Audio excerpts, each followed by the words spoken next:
Hello, everybody. Welcome back to the Tin Man's Corner channel. I'm your host, Jeffrey Tin Man Taylor, and today I'll be reacting to my third Angry Grandpa video for you guys, and this is on his channel, Grandpa's Corner, and it's called The Worst Thanksgiving Ever. So I'm gonna turn the lights off, move the camera up here for you guys, and let's get this reaction on the road and in the bag. Now that we've heard what you think your favorite Thanksgiving is, which I can't see how, we're talking about violence and it was fun and drunken, disorderly conduct. I agree with Michael. His best Thanksgiving story was like he had a wild ride drinking and a bunch of fights happening at the bar. He don't even remember all that. But anyway, let's continue. Now that we've heard your best Thanksgiving, what would you consider to be your worst Thanksgiving? Oh, that's without a doubt, man. We were in September. I said I wanted to work the Sally Chitlin Strut. Oh, okay. I wanted to sell a bunch of stuff, bells and rebel stuff and flags and. It's amazing how such a good day could turn so horrible in an instant. I mean, we went out there the day before Thanksgiving, and we set up the tents. We had everything all set up, and so the next morning we can get our butts back up there and get ready to open, right? For all these people. The Sally Chitlin Strut is like the biggest festival in South Carolina. Well, my mom was in the hospital because she had problems with her butt. And she was kind of delusional a little bit, but I figured I'd go here. I didn't pay for this. They cost me over $200 to sign to sell there. So I had to do it. So that Thanksgiving morning, we got up, took off the motherfucking Sally. $200 just to get in there to sell? Jeez Louise. I said in the last video I was reacting to where he was hanging out with the Southern Vikings that it would cost him $30 to sell with them. And I said, it costed us to sell at a flea market $20 a table. Well, I guess everybody has their different pricing methods on their booths or tables they got there. Set up real good, we were selling everything. And I mean, the best day we've ever had selling in our lives. I mean, I sold like 40 bells, 50, 60 flags. You had these like little weasel balls set up in a cage. Little weasel balls, yeah. You put them at, it had a little weasel tail and a ball. And you turn the ball on, and the ball just go all over the place. Well, I put two of them, and I put them in a cat cage. About like this, with a wire. And I let them play. Man, then people going crazy over that motherfucking shit. I think I paid $2 a piece for them, and I was selling them for $15. And laser light. And laser, oh my God. Yeah, laser light. Laser lights were bread and butter for a while. Ain't no shit, but that's before now you can't sell them because of the goddamn pilots and shit. See, this day, we made a couple thousand. We made a couple $1,000 that day. Jeez Louise. Man, I wish I could make $1,000 at a yard sale like that. But no laser lights, like you said, because you don't want to shine them things up at the pilots and get in trouble with the law. Usually judge how much we make at a festival by what you let me have. But let me finish the story. I was just trying to say, I'm trying to express how good the day was. It doesn't matter. It ended bad. That's what I'm saying. It was total polar opposites to how it began. You know where I got you the alligator tail to eat? Yes, you did. Your first taste of alligator tail? You tried to maybe eat chitlin. Yeah, the chitlins. Oh, anyway, we were working along about 2:30 in the afternoon. I had an old track phone because you had to pay for the minutes, Well, my phone rang, and we were busy, so I didn't answer it. About an hour later, the phone rang again, and it rang, and it rang, and it rang. So finally I answered, I said, hello. Got a voice on the other side, said, Mr. Green? I said, yeah. This is Dr. Joyner from Lexington County Hospital. I'm your mother's doctor. I said, yeah, Doc, what's up? How's Mama doing? He said, well, Mr. Green, we need to talk. I said, what we need to talk about, Doc? What's going on with Mama? He said, your mama's got cancer of the rectum, and she's only got 30 days to live. I said, what?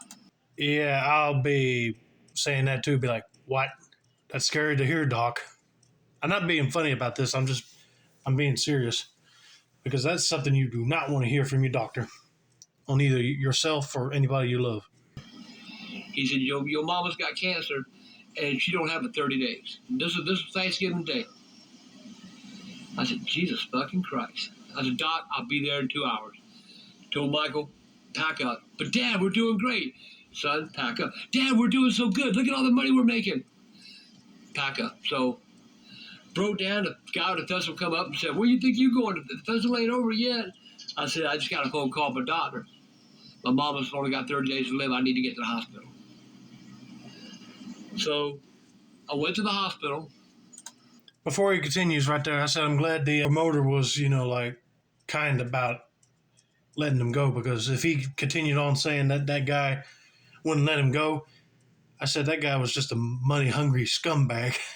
But I'm glad he understood that he had to go take care of his mom. Sat down with the doc. He explained to me what I said, Doc, you just checked her 2 months ago. Why didn't you find the cancer then? He said, it's a cancer that just shows up. And you're gone.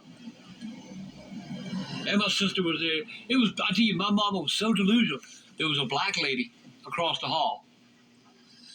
And my mom was out of her mind. And my mom telling me, that's the people from her bank. They there to see if she's sick or not. They trying to steal her money. She said, go in and talk. Go in and tell them ends to her. And she was using the N word, right? I said, Mama, don't be saying that around here, And but she just wouldn't stop. So finally, I went to the door, and I looked at the gentleman. He was standing at the door, and he gave me kind of a dirty look. I said, look here, man. My mom was using the wrong word. I want to apologize. He said, mister. He said, I understand. He said, got one just like you right here. His grandfather was there. He was dying of cancer too, but not so cancer, but he was still dying of cancer too. He said, we understand. So they looked at me and they said, that same Thanksgiving day, they said, well, now what do you want to do with your mama, Mr. Green? I said, what do you mean what I want to do with my mama? Well, we can put her in a nursing home and she can die there with hospice. Or we can leave her here. I said, no, my mama coming home. They said, no, Mr. Green, you're not taking your mama home. I said, my mama going home. My mama always said when she died, she wanted to die in her bed. I said, look here, I don't give a fuck what you do or say. I will pick my mother up out this bed, and I will take her home. You're not going to stop me. My mother is going to die at home and die happy. I mean, what can you do? I mean, he's following his mother's orders. She does not want to die in that hospital bed.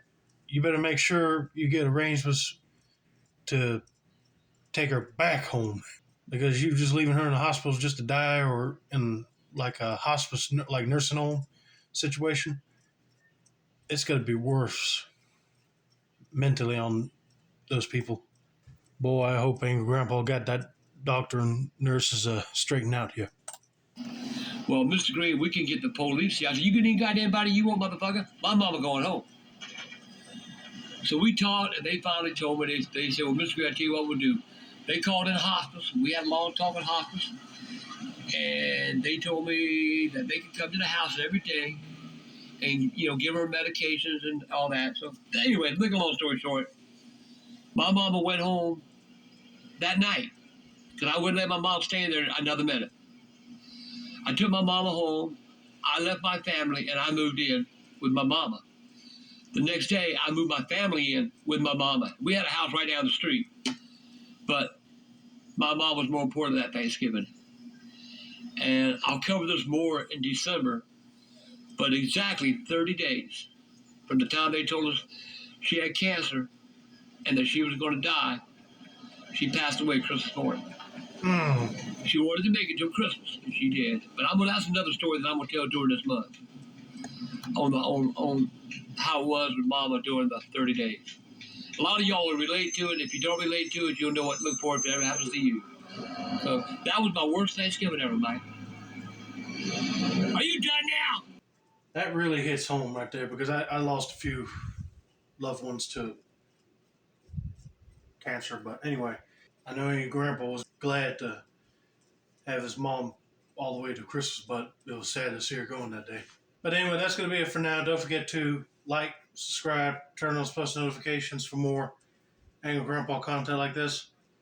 This has been another installment of the Tin Man's Corner channel. I'm your host, Jeffrey Tin Man Taylor, and I say that's a wrap, and have a nice day.